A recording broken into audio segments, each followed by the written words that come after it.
હર હર મહાદેવ, જય શ્રી મહાકાળ। તો સ્વાગત છે તમારું મારા એક નવા બ્લોગમાં। આજે આપણે બનાવીશું કોથમીરની ચટણી। તો એના માટે આપણે પહેલા લઈશું કોથમીર, મરચાં, લસણ અને આદુ। મરચાં મેં ઓછા એટલે નાખ્યા છે કે બહુ જ તીખા છે એટલા માટે।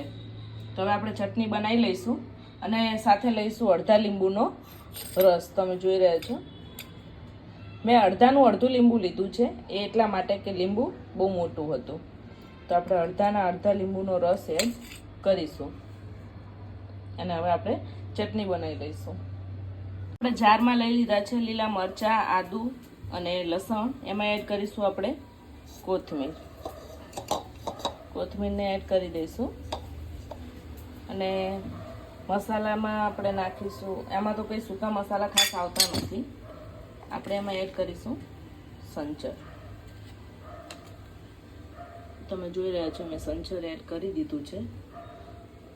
હવે એમાં એડ કરીશું આપણે મીઠું, થોડું સંચર અને થોડું મીઠું બંને એડ કરી આપણે થોડું આખું જીરું નાખી દઈશું અને એમાં એડ કરીશું આપણે હિંગ। તો હવે આ બધું આપણે એડ કરી દીધું છે અને ક્રશ કરી લઈશું।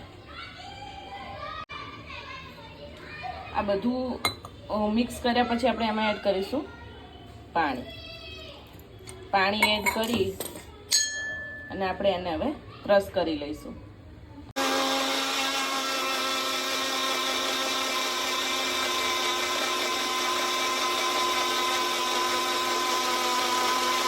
તો તમે જોઈ રહ્યા છો ચટણી સારી રીતે ક્રશ થઈ ગઈ છે। હવે આપણે એમાં લીંબુનો રસ એડ કરીશું।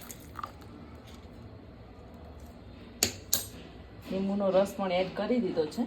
હવે આપણે ચટણી બાઉલમાં નીકાળી લઈશું।